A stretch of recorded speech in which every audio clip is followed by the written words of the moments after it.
Hi, I'm Bill O'Reilly. Thanks for watching us tonight. Chaos among liberals. That is the subject of this evening's Talking Points memo. In just a few moments, we will show you some nasty business. Liberals attacking liberals, trying to assign blame for the debacle in Massachusetts Tuesday night. Basically, it comes down to this. The far left believes President Obama is not radical enough. The moderate left believes the far left loons are killing the Democratic Party. No matter what you believe, there's no question the election of Scott Brown in Massachusetts has badly damaged the Democratic agenda, especially Obamacare. In its present form, without any change, I don't think it's possible to pass the Senate bill in the House. I don't see the votes for it at this time.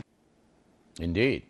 Now, for conservatives, this is all great fun, watching the left descend into turmoil. Today, the New York Times published an editorial about the Bay State election that is simply hard to believe.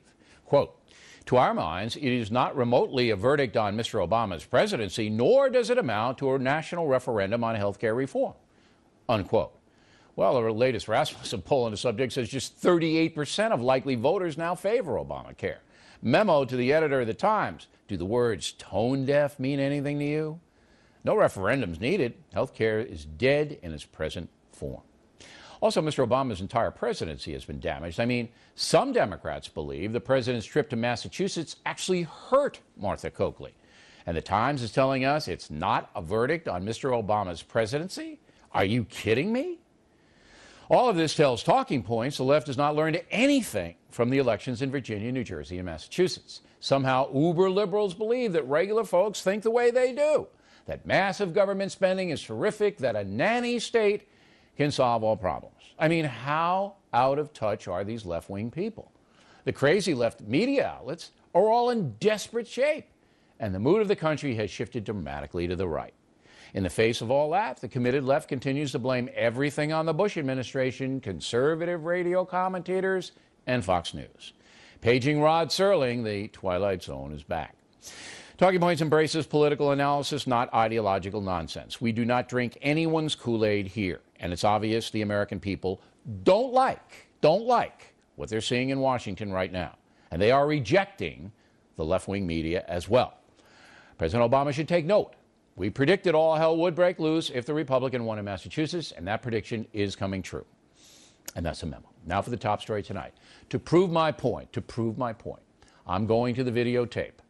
Fasten your seatbelts. But you say the voters are irrational. They somehow send smoke signals in their voting. They vote for a conservative Republican who's totally against health care to tell the country they want a progressive health care program. That's crazy. We know what they did. Are voters crazy? We actually are voters know what they crazy? Did, Chris. There's only one crazy person around here, and I may hold up a mirror, and you may see him in a minute here. Don't be silly. And in trying to accommodate guys like Joe Lieberman and Ben Nelson and Evan Bayh, they came up with watered-down Republican-light policies that were, frankly, less effective. Hello, smaller stimulus just for the sake of being smaller. Remember that? They had a choice between the public option candidate and kill it, and they voted to kill it. So how do you explain that? These voters were sending a message to Washington. They asked for change. But she said, I want to give you the public option. We've had a year of dealing with every interest group, the banks, you're the whistling insurance past companies. The graveyard here. I don't think so. She ran for the public option. Our polling shows what it shows. But she's for the public option. She got blown away. It's been a great disappointment to a lot of people. I would just argue that the hype on Obama was entirely unrealistic. I mean, in some ways, people projected onto Obama a kind of messianic, he's going to come in and change the world. It was almost new age. And as a matter of fact, I mean, when Obama was running, I never did drink that Kool-Aid. Suppose Coakley had won. You would have said that was a victory for progressive Democrats, wouldn't it? No, I would have said if she won. said, thank God the right person won. In other words, if she wins, that's a victory for your side. If she loses, that's a victory for your side. No, I don't think it's a victory you for our side. You said that your side won because the polling showed that people Chris, really I haven't hardly said anything. You used up all the airtime in this interview. You crazy sons of bitches, you right-wingers. Do you not understand that the people you hold up as heroes bombed your country? Do you not understand that Glenn Beck and Sean Hannity and Rush Limbaugh and Bill O'Reilly are as complicit of the September 11th, 2001 terror attack as any one of those dumbass 15 that came from Saudi Arabia? Don't you get that? So if you're Scott Brown, and he's listening to this program, he's learning from you that what he really ought to do is back a public option, because people, when they voted for him, were really secretly for the progressive position, not for him.